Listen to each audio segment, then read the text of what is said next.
Hi, everybody. This is Jennifer Broder. Oh, great, we've got our slides up. I want to welcome you today to our ACR-sponsored virtual panel that is designed to help you get ready to implement a peer learning program.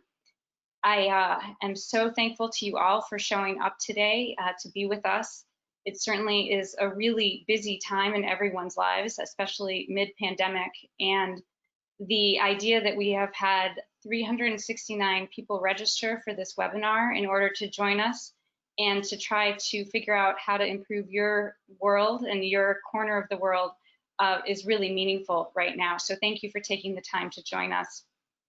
As I said, I'm Jennifer Broder. I'm here from Burlington, Massachusetts at Leahy Hospital and Medical Center, which is just north of Boston. I serve here as Vice Chair of Radiology Quality and Safety.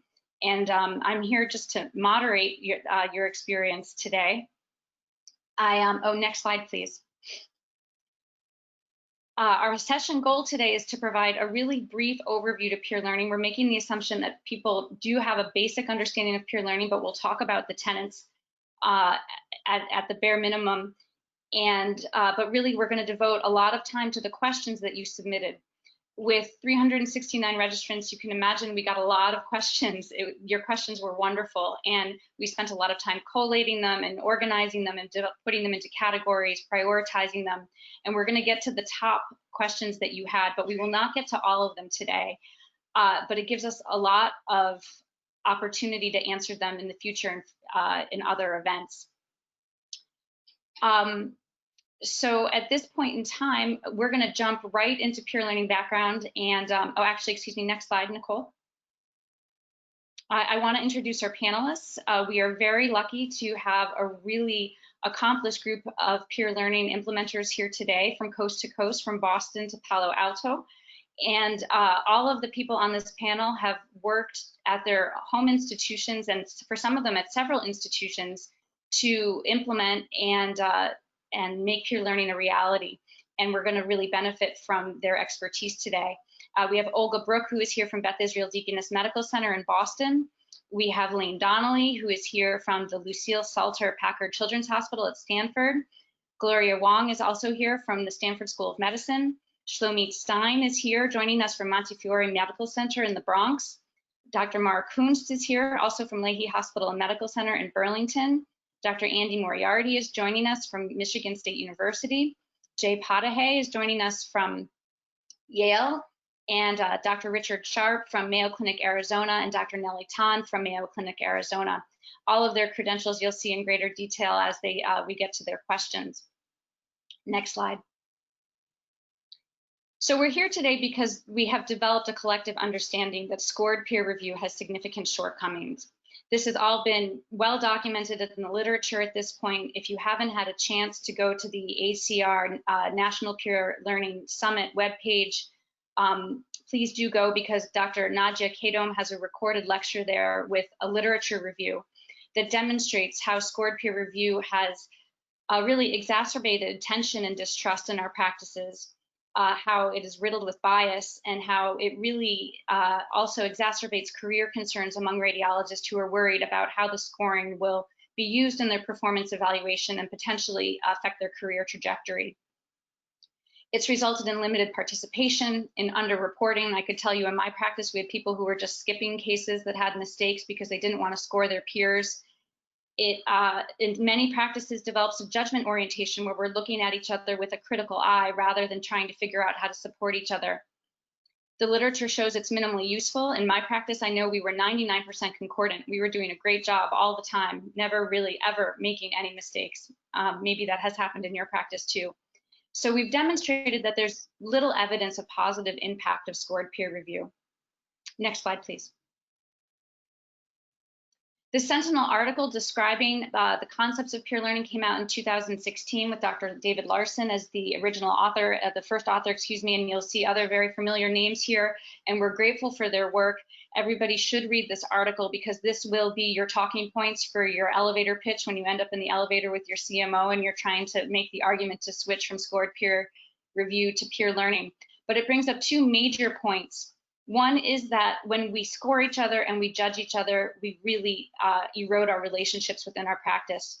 And the second point is that to claim that score-based peer review is non-punitive is really to ignore the less tangible aspects of that are associated with medical error, like shame and anxiety and humiliation.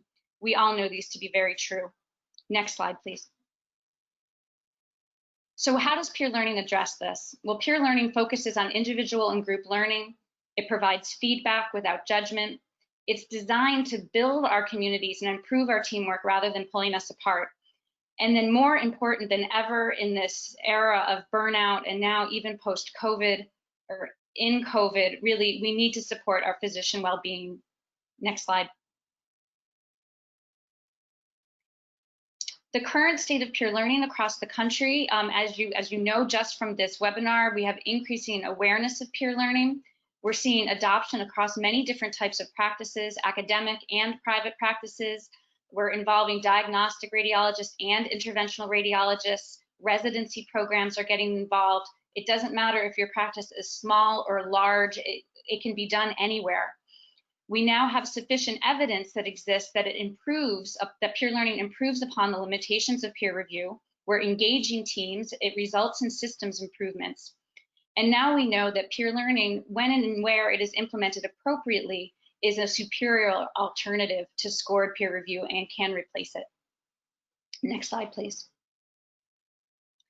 So just to point out some of the successes we've had in reaching people through the ACR, Olga Brook and I pulled together this pre-conference peer learning workshop with many of the same speakers in October in Denver. And I'll tell you, Olga and I wondered when we were doing it, how many people will show up? Or we weren't really sure what the level of interest was, and the room was packed.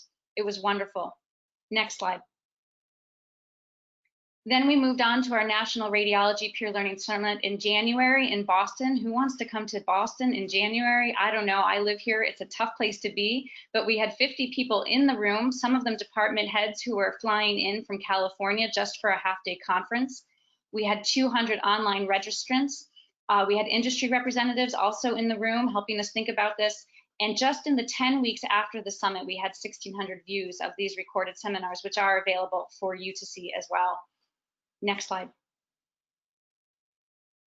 So what we're learning is that no two peer learning programs are going to be the same. It is different in every practice. How you figure out how to do peer learning will be very specific to your particular environment.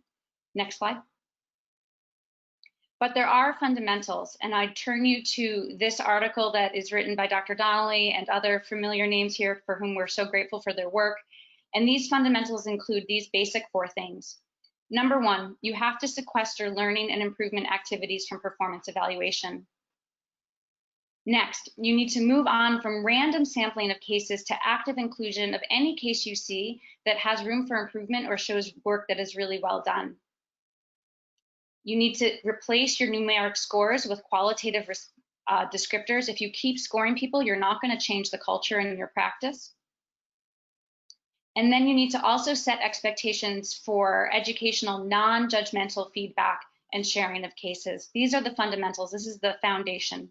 Next slide.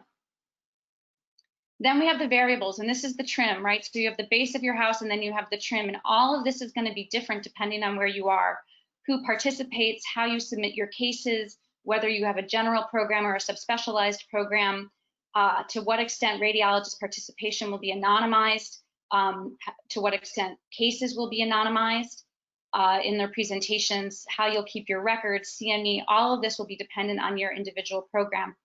Next slide. So that brings us to today. We acknowledge that this is a hard task. We congratulate you for getting to the place where you are interested and willing to and actively making changes in your practice. And that is why our experts are gathered here today to give us their time to help you get started. So without further ado, I'm going to turn this over to our panelists, and we can skip the topics, Nicole, and just go straight to the first question, please. So the next one is the first, Dr. Donnelly. We are going to turn to you for your help in helping us understand the process of accreditation. Can you share with us, is peer learning compliant with the Joint Commission and ACR accreditation? Hello, everybody. Thank you for having me. And I'll start with the end and there really are no regulatory or accreditation requirements that would prohibit you from transitioning from a peer review to a peer learning approach. And I'll speak briefly about each of the regulatory agencies that sometimes are in question, and then some of the confusion about them. So the most confusion is usually around the Joint Commission, and as we all know, the Joint Commission requirements include those for ongoing professional practice evaluation, or OPPE, and OPPE requires provider-specific metrics that meet the ACGME 6 competencies, and that you have to have subspecialty specific parameters. However, in the 1,500 elements that you can be cited for in the Joint Commission's portfolio, there's really only one mention of peer review, and in that, it's in the portion on OPPE, and it says information from peer review or peer recommendation can be used for OPPE. It does not say that it has to. It doesn't state that peer review is required in any way, and it does not dictate how peer review is performed. So there's nothing that would prohibit a peer learning approach. The second agency is CMS, and obviously places that participate in the Joint Commission have deemed status and typically don't have these discussions with CMS. But the language in the CMS regulations is similar to that of the Joint Commission and requires provider-specific metrics be followed, but there's much less detail in their language than there is in the OPPE language of the Joint Commission, and there's no mention of peer review. The American Board of Radiology, there are no requirements for peer review from the ABR. The only mention of peer review is that it can be one of the activities for which you get credit that meets the requirements for MOC Part 4, practice quality improvement. So there are many other ways to do that as well. And participation in a peer learning program would also be a way to meet MOC Part 4 requirements. And finally, the American College of Radiology. There is support for peer learning through the ACR, and that you can meet requirements such as those for site equipment accreditation by having a peer learning program. Obviously, the ACR is sponsoring this webinar, and has previously been mentioned, sponsor the National Radiology Peer Learning Summit and other activities, and is supportive. So again, in conclusion, there really are no regulatory or accreditation requirements that would prohibit a center from transitioning from a peer review to a peer learning approach. Thank you.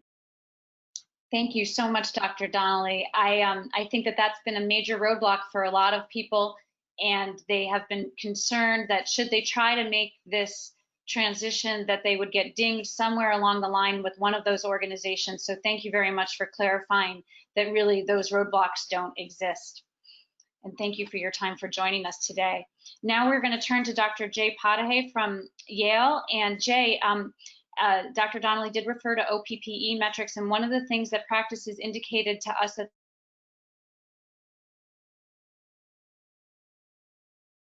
they struggle with is if we are not using our scores to prove that our radiologists are doing a good job, what metrics are practices using for OPPE? Thanks. I'm just going to see if I can get... Jay, you may be muted.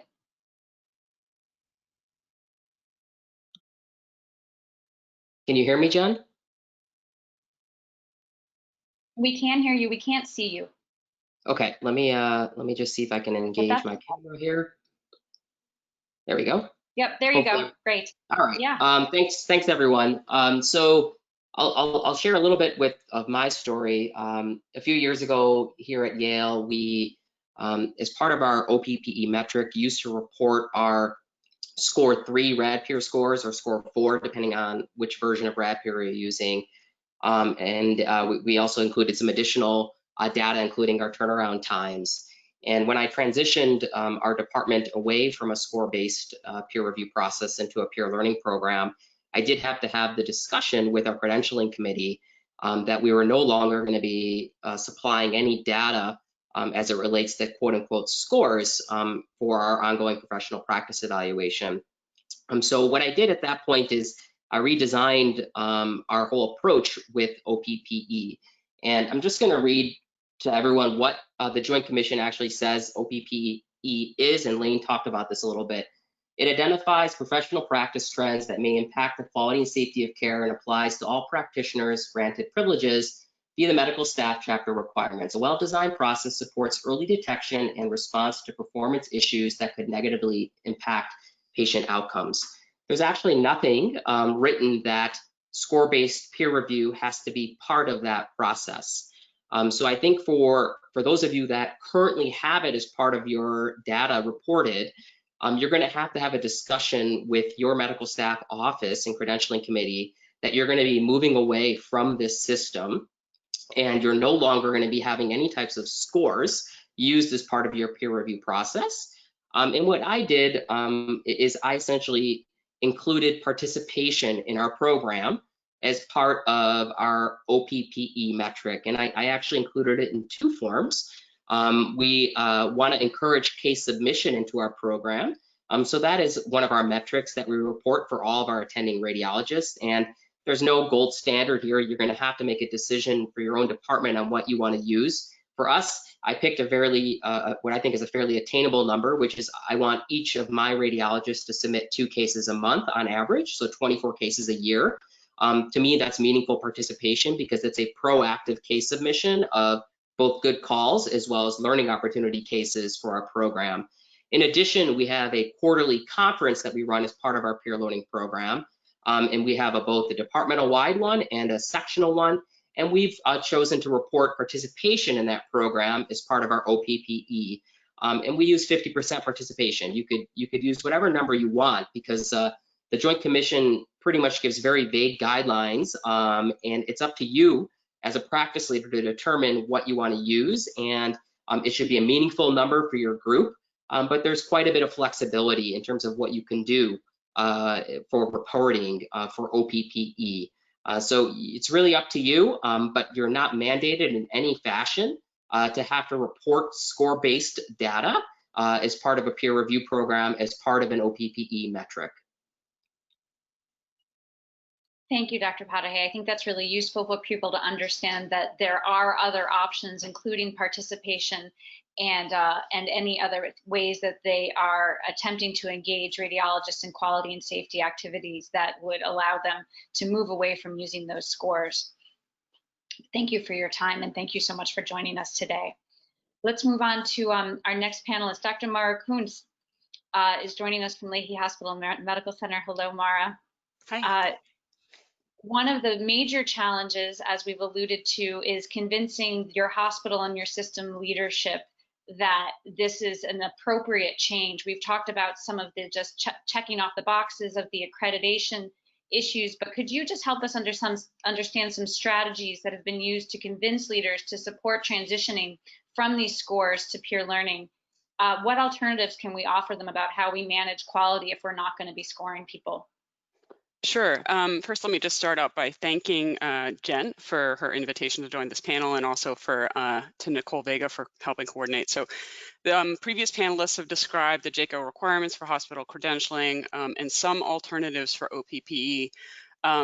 Now we're going to focus on the institutional level, and after listening to this panel, you're moved to become a champion of peer learning at your institution, I'm going to give you some talking points that you can use to move this process forward with the leadership in charge of physician credentialing mainly. So you can consult with your section head or your chairman. You can address this with members of the medical staff, the chief medical officer, or the chief quality officer. Before you make an argument for peer learning, you're going to want to know what the supporters of RADPeer believe. They believe that RADPeer is a very technically feasible, efficient, even elegant solution to comply with regulatory requirements as they currently stand.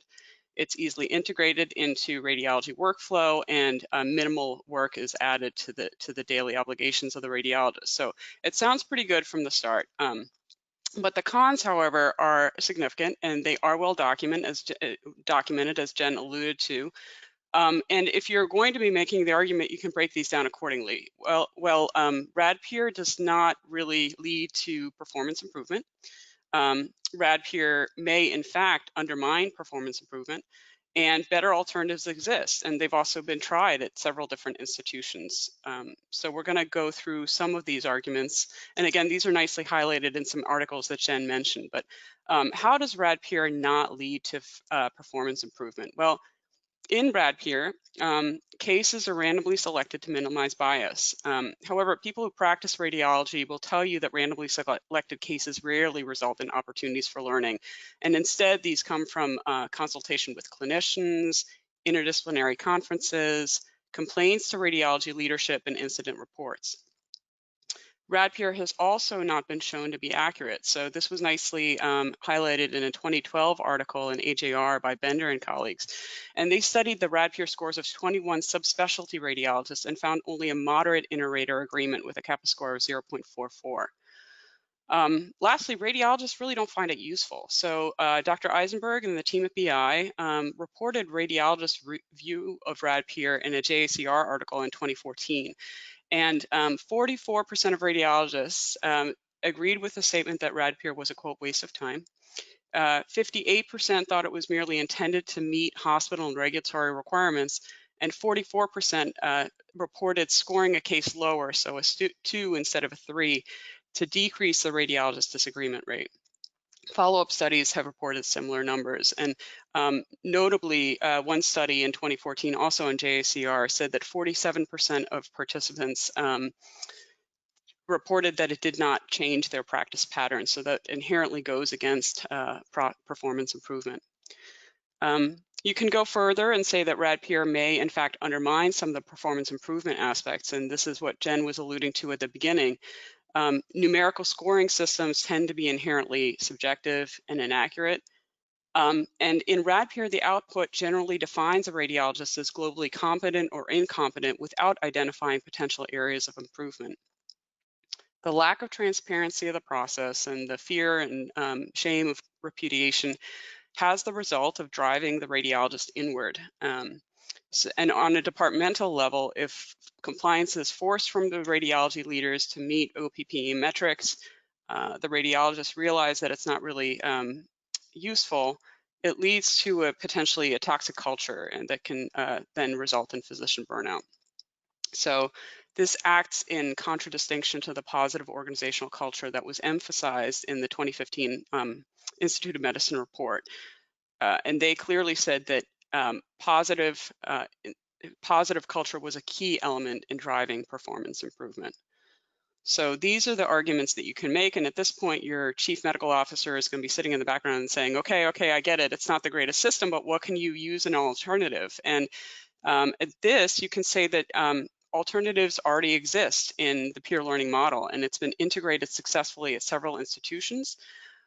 Instead of compliance and repudiation, the focus in peer learning is on feedback, learning, and improvement. And I know that subsequent panelists are going to go into detail on this, but one of the important elements is that instead of the random case selection, the peer learning is harvesting cases from the many different areas we already talked about and concentrates them for collective learning and improvement. And this facilitates teamwork, essentially, in its basic element.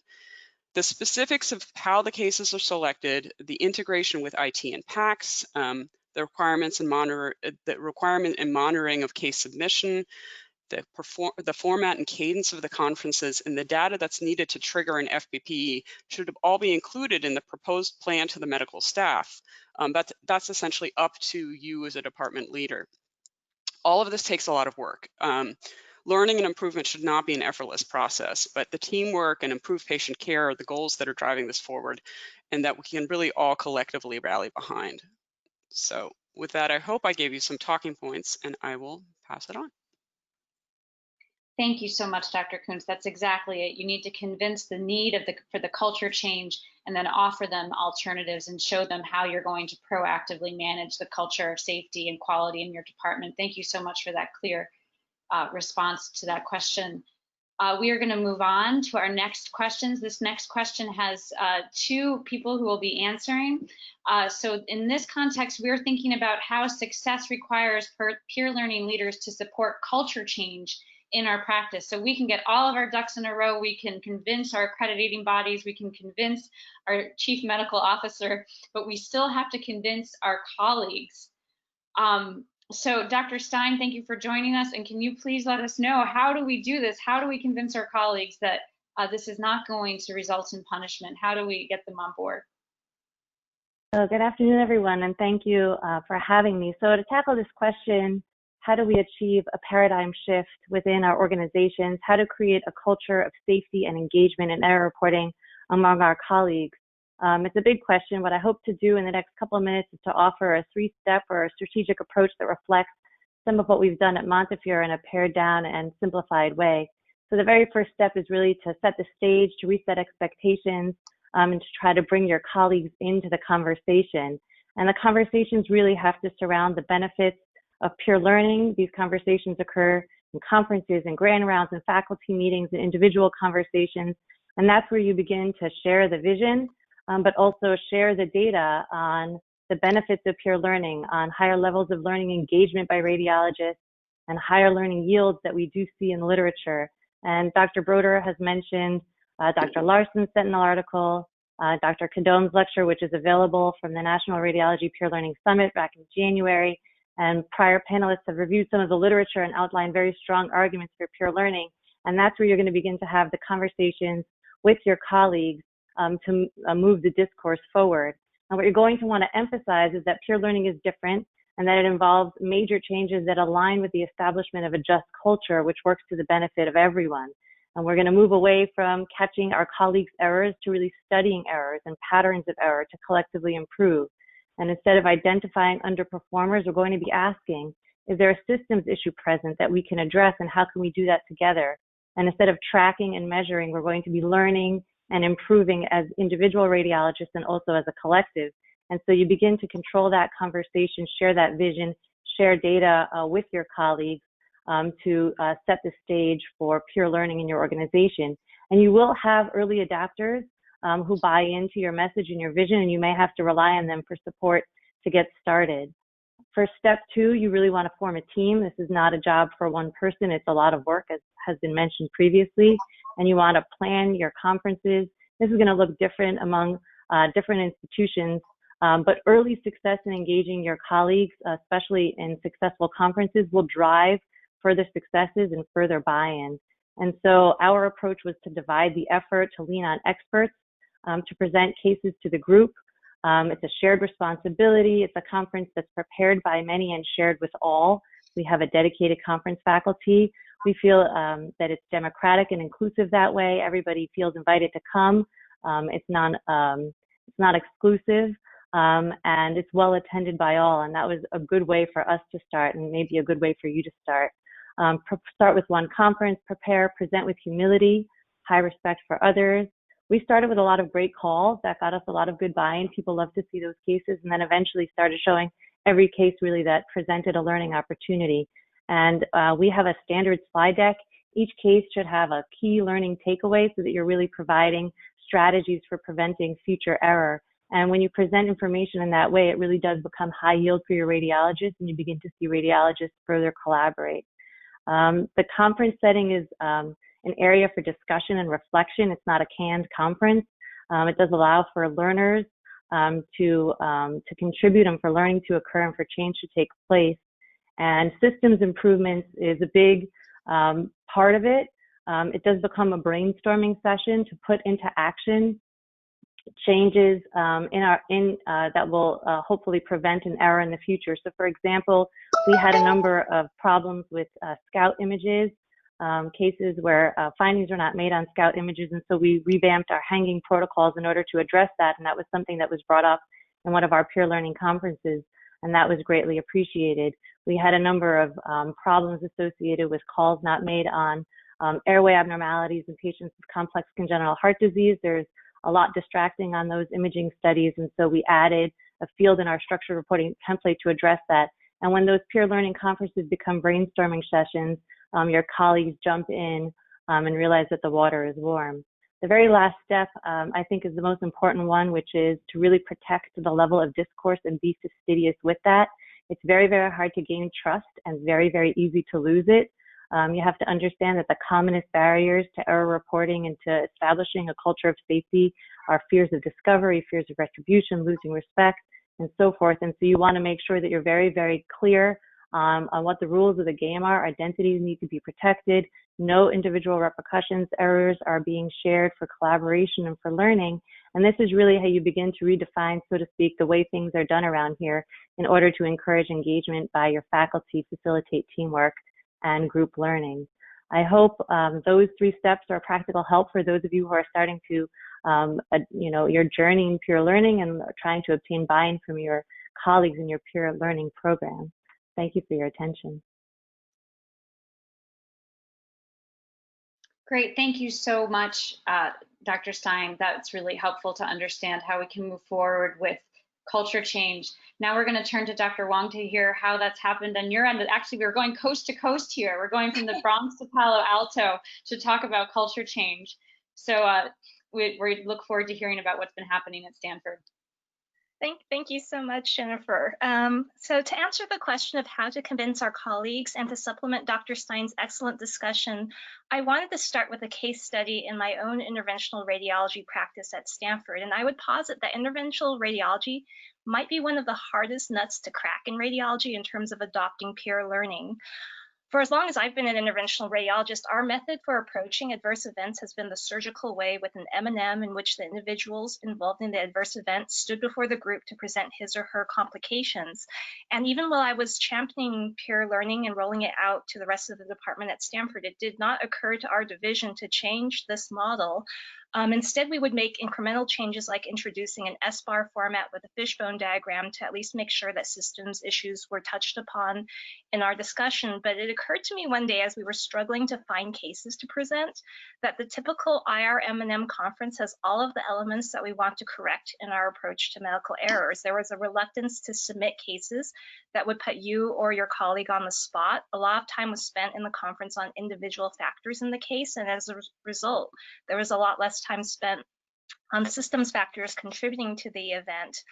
And since when I mentioned in the past about peer learning to our division and people kept saying it didn't make a lot of sense, I decided to gently introduce it by doing what Jen Broder suggested and start with a good catch, and then paired it with some learning opportunities. In our case, that was a case of a pseudoaneurysm causing intermittent massive GI bleeding that had not been detected on 2 prior angiograms and was caught because of additional detective work by the 3rd angiographer.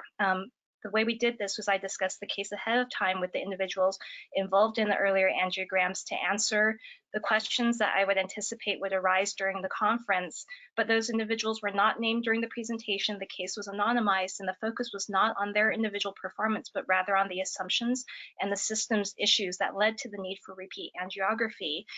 That approach changed the quality of the discussion and even the mood of the group after the conference. And afterward, my colleagues and trainees told me that they were starting to understand how peer learning would work, even for IR. So one tip is to start small with the good catches and make sure that one of the leaders in the room, and that could be yourself or someone else, owns making sure that there's psychological safety in the room. And I think that's a good way to overcome initial resistance. I wanted to close my part by saying that peer learning will eventually sell itself because of the joy it will bring to the workplace. Joy may seem to be a pretty strong word to apply to quality improvement, but when you look at the goals and outcomes of peer learning, they align really well with the framework provided by the Institute for Healthcare Improvement white paper on improving joy in work. That framework suggests that there are 9 critical components for improving joy at work, including 1, physical and psychological safety, 2, meaning and purpose, 3, choice and autonomy, 4, recognition and rewards, which would be the good catches, 5, participative management, 6, camaraderie and teamwork, 7, daily improvement, 8, wellness and resilience, and 9, real-time measurement. A peer learning program model really sets up the psychological preconditions for joy at work, which is something that we all need more of in these times. So I would encourage all of you, if you haven't done so already, to go out and spread the joy, and you will win your colleagues over not only through their minds, but also through their hearts. Thank you. Oh, you should see my smile right now. It's true. It's true. It does bring joy to us all. Thank you so much for highlighting that part of peer learning. Thank you so much to you both. Now we're gonna turn to our next question.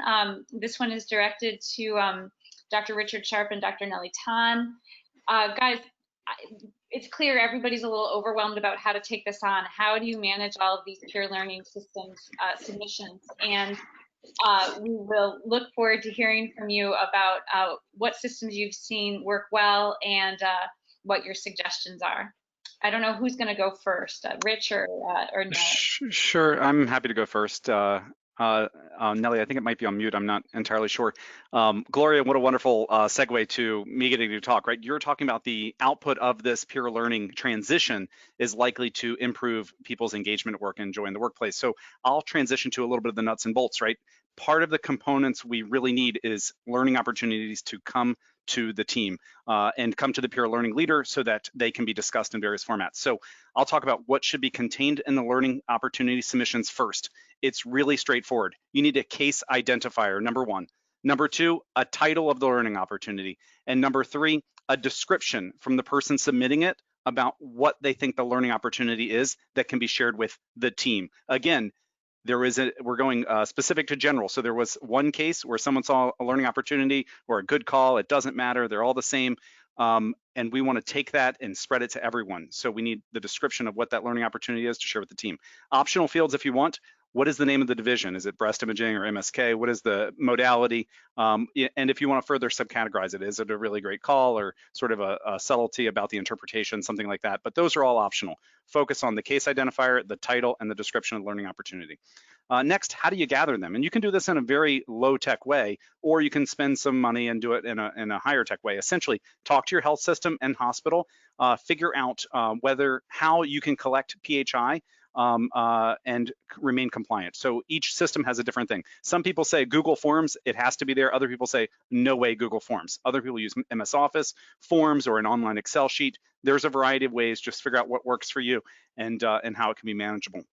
Also think about to what extent you want peer review protection for these. So some people feel very strongly that has to be a foundational element. Other groups have approached this sort of like sharing learning cases in general and feel a little bit less strongly about that. But note that email is not always peer review protected, and probably maintaining that protection is important for most people. And then figure out where is this going to be stored? Is it on the cloud? Is it in a shared hard drive? And can everyone access it, or is it just the peer learning leader? So keep those things in mind as you think about your program. And then the lower budget strategies, you're going to have to enter some data, right? You'll have to enter a case accession, maybe a specialty if you want that. And I talked about some of the platforms for that. In Kaiser Permanente, where I just transitioned from, where we did peer learning for about 5 years, we used RadPeer. So you can click on learning opportunity. On the input form in RadPeer, click on submit learning opportunity. The scoring goes away. You can enter your description of the learning point and the title. It's a really nice way for those of you that already have that software. And expect that to adapt in the months and years ahead, I think, to align. And then higher investment strategies, right with your workflow, something like Primordial has a peer learning module. You can have all the metadata sort of saved for you and just enter the learning point description. But you don't need extra money to do peer learning. You can do it with 0 funds. And then what do you do with them? Show them to your team, right? Have CME events if you can organize that and get accreditation. Look at how your multidisciplinary and other conferences do it and mimic that. And then have regular conferences, Zoom meetings, collaborate with folks on that. Maybe send additional learning points through PowerPoint or things like that. And the key is to really convert these learning points into team and group process improvement projects. So I'll turn it over to Nelly for next. Thanks, Rich. Can you hear me okay? Yep, we got you. Awesome. So I started at Mayo a few months ago, and our enterprise quality leader, Jonathan Flugg, sort of wanted peer learning to start at Mayo. So I was tasked with starting it. So I'll share my experience with how to start it. I mean, I imagine many of you are in the same position. So the buy-in was really easy. I don't think any of my colleagues liked peer review. And so when I had approached the abdominal division, there was a lot of support already. We wanted to use the existing platform and not expand any more money unless we needed to. So I'll share with you our approach for abdominal division. And the idea is that we'll tease out the glitches and then we'll expand it to other divisions at the enterprise level. Mayo has 3 sites. So the task at hand was trying to get all 3 sites to do this concurrently so that we can resource share. So our plan is we have Epic Radiant system. So we're going to use Epic to collect cases. So anyone who's logged on to Epic and has the case open can then click the interesting tool button to then submit a peer learning case with the information that Rich mentioned. The second is how we're going to review the case. So we're in 3 different states. So we're going to use Zoom to then video share. The images are going to be anonymized with our PAC system. We have Visage, which allows all the images to be anonymized. And then the plan is to resource share. So for those who are in a multi-site place, each site will have a peer learning leader. I will be the one for Arizona. And then we're going to rotate it every month so that each site is only hosting it once every 3 months. Then the plan is once we have the initial data, the pilot data, and have teased out the problems, we're going to expand it to the other division. And we're going, Jay talked about getting a hospital buy-in, and I was a little intimidated by that. And the thing that my chair told me, which was really encouraging, was she said, we're all physicians, and what radiology recommends as the best way for, in process improvement is going to be accepted by the hospital. So there's unlikely to be any resistance because we all know what the best thing is for us. And so don't worry about that. Just do what we need to do to implement and make a streamlined process for our colleagues to interact and engage. Thanks. Thank you so much for sharing that process, Nellie. I know you've been taking on a really big effort there to make peer learning work. So congratulations on moving that forward. Next, we are going to turn to Dr. Andy Moriarty. Andy, as you know, it is a very big question. Can peer learning succeed in private practice? And we look forward to hearing from you about the strategies that you use to make it such a success in your practice. And we will help you turn on your webcam and microphone. I have my microphone. I'm waiting for the prompt for the webcam. Okay. It is not giving me the option to send it to you. Oh. So Well, how I about you apologize start for that. talking, and we will see if we can figure out your camera. Certainly. So thanks for having me. My name is Andy Moriarty. I am a private practice radiologist at Advanced Radiology Services in Grand Rapids, Michigan.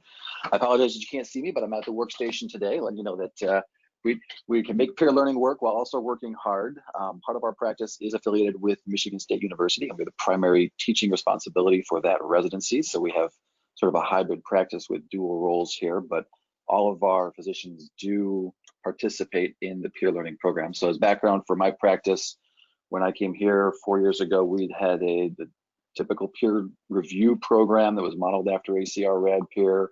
It was long entrenched with the radiologists and very familiar with doing scores. We had, as Jen mentioned earlier, near perfect alignment, 97, 98% of ones and a scattering of twos, but very few threes and fours for learning opportunities.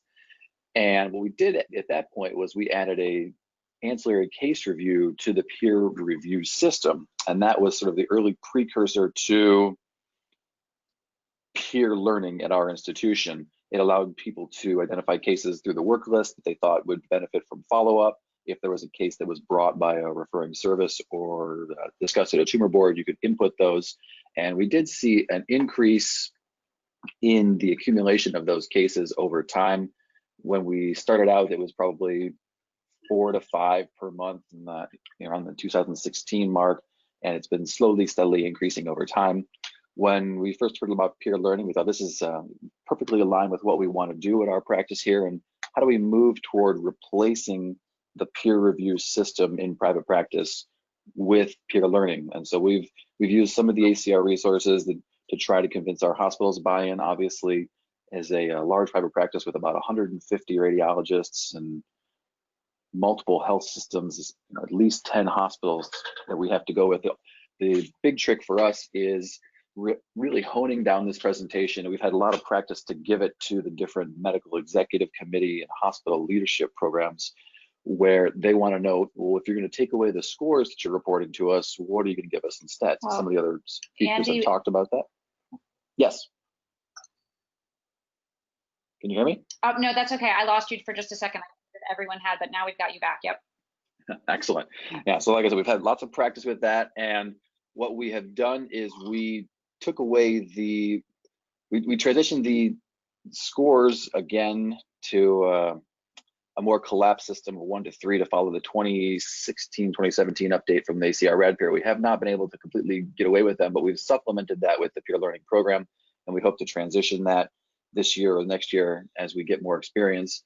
One of the big challenges with us is being a big group. We are pretty subspecialized. We have every division that you would think of at an academic institution. And so one of the questions that came in was, how do you do peer learning meetings? Well, we don't have one peer learning meeting for the entire practice. We actually collect the cases and distribute them to our section heads, who use those cases to present at the section peer learning meetings. They attempt to be held once a month, and they rotate through the different subspecialty sections. As our previous speaker talked about, really IR was a definite model for us in this. They had already had a long-standing journal club where they presented an article and then showed cases where there was learning. We've adopted some of that into the diagnostic realm, and we put it really on the section heads to collect the cases and to lead the discussion in a anonymized peer learning fashion. We do have CME the credit that is offered for some of the conferences. We're working on getting that for all of them. And then we kind of looked at our practice and said, well, is this working for our physicians? So we sent out a survey to the radiologists and say, well, you've been doing this for over 2 years now. Which one do you like more? And it was kind of interesting. Universally, they said that peer learning increased knowledge and knowledge sharing much more than peer review, and they spent a lot fewer hours their day performing peer learning because it was finding a case and sending it in. But when they came down to jettison peer review, they said, well, we're not quite ready. We kind of think both systems should be run concurrently for a little while. And that's kind of where we're stuck at right now. I'm happy to answer more questions in the Q&A, but I think my time is up, so I'm going to yield to the next speaker. Thank you so much, Andy. I really commend you. I know that it has been really quite a journey to take this on in a private practice setting, and your practice has really been an example for all others. So thank you so much for sharing your experience with us. Now we turn back to Boston. We're back on the East Coast here to Dr. Olga Brook at Beth Israel. Olga, can you please share with us, you guys have done a really great job moving from just sort of whack-a-mole looking at individual cases to converting peer learning into systems improvement. How have you done that? So this is a great session, and I'm very honored to be the last speaker here, because honestly everything that I wanted to say already been said. I will just highlight a few things. So I think the focus really needs to be, when you do peer learning, on outcomes. So what eventually will be the outcome of what we do, and that if you focus on the outcomes, it helps to kind of move away from the blame, from the personal blame, from the stigma. And if you just focus, right, okay, we know we all make mistakes, we know that we all miss things, but just how we prevent this from happening? How do we make it better next time? And that gets you the buy-in. It gets you buy-in from your colleagues that will submit cases, that will be not just will submit cases, but also will discuss their own errors, because they really the experts. They know exactly what happened there, why they missed it.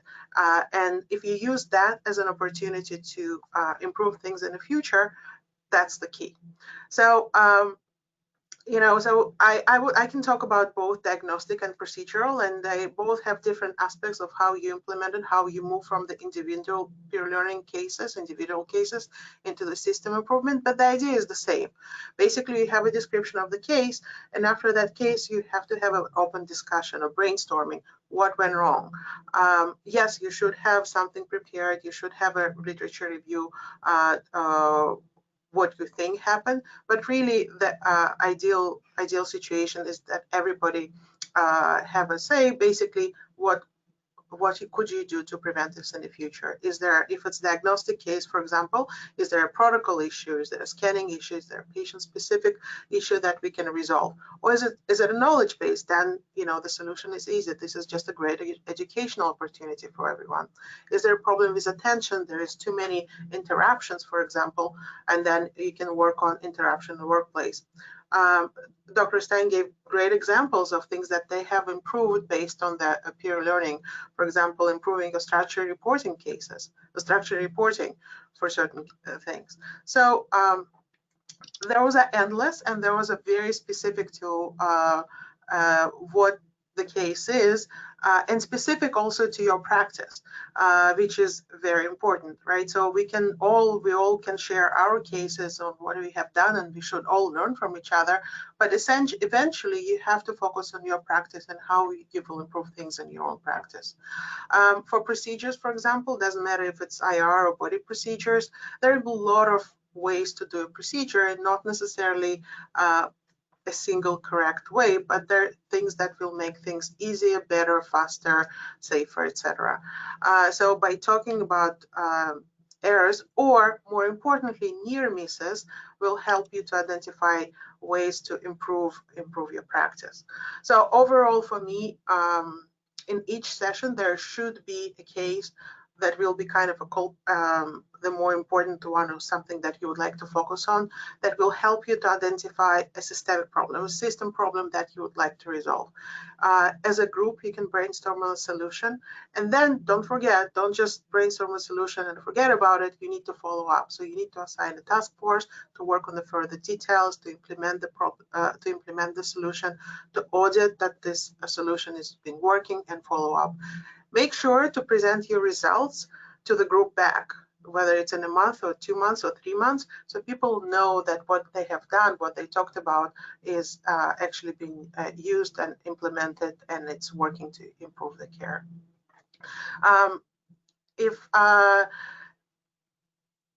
That will help get your buy-in, not just from your peers, but also from the leadership, because every project like that will improve the practice in general. And that's how you can show the value of the peer learning to your practice.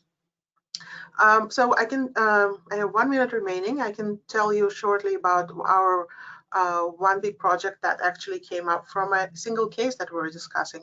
There was a patient with negative biopsy that we did a biopsy. It was negative. Patient was lost to follow-up, and eventually it was proven to be a cancer. And I'm sure you have in your practice cases like that, unless you're doing mammo.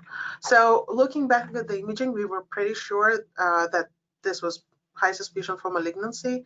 And in retrospect, if we were doing some sort of red path correlation, we would have said this needs to be rebiopsied or surgically excised or short-term follow-up, but something needs to be done. It should not be just left alone as a negative biopsy. And so from that, we basically had now we designed a system that makes sure that every a biopsy is now being followed, and a red path correlation is performed by the radiologist who did the procedure, and the decision is made together with the referring physician what needs to be done. So from that, the single case of what errors that happen, we have built a new system that helped us to help many more patients, because about 10% of biopsies will be non-diagnostic. And this all just started from a single case. Thank you. Yeah. Thank you so much. Yeah, everybody's been doing great about staying on time, and that is such a wonderful example about how one case turned into a systems improvement. I'm going to turn this over to Dr. Richard Sharp, who's been monitoring our questions coming in, and I think we have time for 1 or 2 questions before closing. Please know that we will be working on answering your other questions and hopefully posting responses on the ACR website eventually. So your efforts in submitting them will be rewarded. Dr. Sharp, I'll turn it over to you. Perfect. The first question is going to be for Andy. While he configures his setup there to talk to us, I will just mention that thank you. There have been a number of excellent questions on the panel. In the GoToMeeting, you should be able to see questions. We've been answering them for all of you to see in general, including a link to the great article that Gloria referenced, to the ACR Peer Learning Summit, and then some information from Maitre at the ACR about accreditation questions. So we'll pass it over to Andy. Andy, are you there?